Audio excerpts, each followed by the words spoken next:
Hi friends, welcome to my channel. இன்றைக்கி வீடியோவில் பார்த்தீங்கன்னா 7 நாள் 7 ராகி ரெசிப்பியில் இன்றைக்கி அருமையான பிரேக்ஃபாஸ்ட் ரெசிபி தான் எப்படி செய்யலான்னு பார்க்கலாம் வாங்க. நம்ம சேனலில் புதுசாக இருந்தீங்கன்னா மறக்காமல் சேனலை சப்ஸ்கிரைப் பண்ணிவிட்டு கூடவே பெல் பட்டனையும் கிளிக் பண்ணிடுங்க. 1 கப் ராகி எடுத்து சுத்தம் செஞ்சு நல்லா வாஷ் பண்ணிக்கலாம். ஒரு முறை 2 முறை நல்லா கழுவிக்கோங்க. கழுவிட்டு இந்த தண்ணியெல்லாம் வடிச்சிட்டு நம்ம மறுபடியும் ஒரு 2 கப் அளவுக்கு தண்ணி ஊற்றிடுவோம். தண்ணி ஊற்றி ஒரு 8 மணி நேரம் அல்லது ஓவர் நைட் நீங்கள் ஊற வச்சுக்கோங்க. இப்போ காலையில் பிரேக்ஃபாஸ்ட் செய்கிறீங்கன்னா நைட்டே கூட நீங்கள் ஊற வச்சுக்கோங்க. வேறொரு கப்பில் பார்த்தீங்கன்னா 2 டேபிள் ஸ்பூன் அளவுக்கு பாசிப்பருப்பு, பொங்கலுக்கு யூஸ் பண்ணுறோம்லங்க, அந்த பாசிப்பருப்பு எடுத்துக்கிறேன். இதையும் ஒரு 2 முறை நல்லா வாஷ் பண்ணிவிட்டு தண்ணி ஊற்றி ஒரு 2 மணி நேரம் ஊற வச்சுருவோம். பாசிப்பருப்பு 2 மணி நேரம் ஊறினா போதும். ராகி மட்டும்தான் நம்மளுக்கு ஓவர் நைட் ஊறணும்.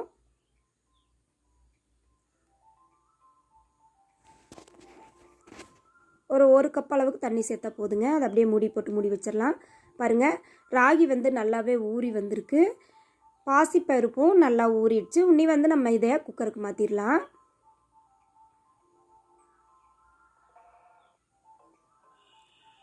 அதே தண்ணியை நம்ம சேர்த்துக்கலாம், வேஸ்ட் பண்ண வேண்டாம். பாசிப்பருப்பு இருக்கிறதையும் அப்படியே சேர்த்துட்ருவோம். பார்த்திங்கன்னா நம்ம ராகி எடுத்த கப்புலேயே 5 கப் அளவுக்கு தண்ணி எடுத்துக்கலாம். ஏன்னா ஏற்கனவே ராகிலையும் தண்ணி இருக்குது, பாசிப்பருப்புலையும் இருக்குது. அப்போ நம்ம இதில் ஒரு 5 கப் தண்ணி எடுத்தால் நம்மளுக்கு சரியாக இருக்குங்க. மொத்தம் பார்த்திங்கன்னா ஒரு 8 கப் தண்ணி இதுக்கு தேவைப்படுது. நம்ம எந்த கப்பில் ராகி எடுக்கிறோமோ அந்த கப்லேயே நீங்கள் 8 கப் தண்ணி எடுத்துக்கலாம். டம்ளர் எடுத்திங்கன்னா டம்ளர், இல்லை பவுலு, வேறு எதில் எடுக்கிறீங்களோ அதில் எடுத்துக்கோங்க. ஒரு முறை கலந்து விட்டுட்டு குக்கர் மூடியை போட்டு விசில் விட்டுறலாம். நம்ம ஒரே விசில் மட்டும்தான் குக்கரில் விடணும், இல்லைனா நம்மளுக்கு அந்த விசில் வரதில் ராகி போய் அடைக்கிறதுக்கு வாய்ப்பு இருக்குது. அதனால் ஒரு விசில் விட்டிங்கன்னா போதும். அப்புறம் நம்ம வேறு ஒரு பாத்திரத்துக்கு மாற்றிட்டு நம்ம வேக வச்சு எடுத்துக்குவோம். ராகி நம்மளுக்கு வேகிறதுக்கு கொஞ்சம் டைம் எடுக்கும். நம்ம கொஞ்சம் பொறுமையாக தான் நம்ம வேக வைக்கணும். ஆனால் ஒரு ஹெல்த்தியான பிரேக்ஃபாஸ்ட் ரெசிபி இது. 5 நிமிஷத்துக்கு ஒருக்கா நம்ம கரண்டி வச்சு நல்லா கலந்து விட்டுறலாங்க. இப்போ பாருங்கள், கொஞ்சம் நம்ம சேர்த்துன தண்ணியெல்லாம் கொஞ்சம் நல்லா சுண்டி வெந்து வந்திருக்கு. இந்த ஸ்டேஜில் ஒரு 1/2 டீஸ்பூன் உப்பு சேர்த்துக்கிறேன். சரியாக இருக்கும் இந்த 1/2 டீஸ்பூன் உப்பு சேர்த்து ஒரு முறை நல்லா கலந்து விட்டுறலாம். அடுப்பை மீடியம் ஃப்ளேமில் வச்சுட்டு நல்லா வேக விட்டுருங்க. பாருங்கள், நல்லாவே வீடியோவில் பார்த்தீங்கன்னா தெரியும், நல்லா வெந்து வந்துருச்சு ராகி.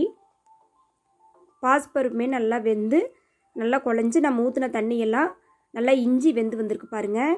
இன்னொரு 5 நிமிஷம் நம்ம அப்படியே லோ ஃப்ளேமில் வச்சுட்டு நல்லா கலந்து விட்டுருவோம்.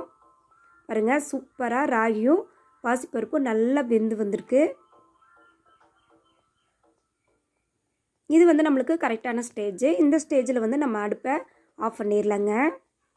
அதை அப்படியே ஓரமாக வச்சுட்டு வேற ஒரு கடாயை அடுப்பில் வச்சுட்டு ஒரு 2 டேபிள் ஸ்பூன் ஆயில் சேர்த்துக்கிறேன். நீங்கள் நெய் கூட சேர்த்துக்கலாம். 1/4 டீஸ்பூன் போல் கடுகு, 1/4 டீஸ்பூன் ஜீரகம் சேர்த்துக்கோங்க. இது கூடவே பார்த்திங்கன்னா 2 பச்சை மிளகாயை பொடிசாக கட் பண்ணியிருக்கேன், சேர்த்துக்கிறேன். கூடவே கொஞ்சமாக இஞ்சி, கருவேப்பிலை, கொஞ்சமாக மல்லி இலையும் சேர்த்துட்டு நம்ம ரெடி பண்ணி வச்ச ராகி பாசிப்பருப்புக்குள்ளே இதை சேர்த்துருவோம். உங்களுக்கு நீங்கள் விருப்பப்பட்டால் முந்திரி சேர்த்துக்கலாம், உங்கள் விருப்பம்தான். அது கூட கொஞ்சம் பெப்பரும், காரத்தூக்கில் வேணால் கொஞ்சம் பெப்பரும் சேர்த்துக்கோங்க. கொஞ்சமாக பெருங்காயத்தூள் சேர்த்து நல்லா ஒரு முறை கலந்து விட்டுருவோம். பாருங்கள், அவ்வளோதான், சூப்பரான முழு ராகி பொங்கல் நம்மளுக்கு ரெடி ஆயிடுச்சு.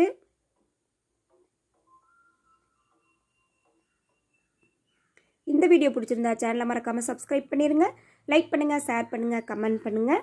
உங்களுக்கு ஏதாச்சும் வித்தியாசமான ராகி ரெசிபி தெரிஞ்சால் மறக்காமல் கமெண்ட் பாக்ஸில் கமெண்ட் பண்ணுங்கள். அவ்வளோதாங்க, சூப்பரான ஹெல்த்தியான காலை உணவு நம்மளுக்கு ரெடி ஆயிடுச்சு. முழு ராகி பொங்கல் ரொம்ப டேஸ்ட்டாக இருக்கும். ட்ரை பண்ணி பாருங்கள். தேங்க்யூ ஃபார் வாட்சிங்.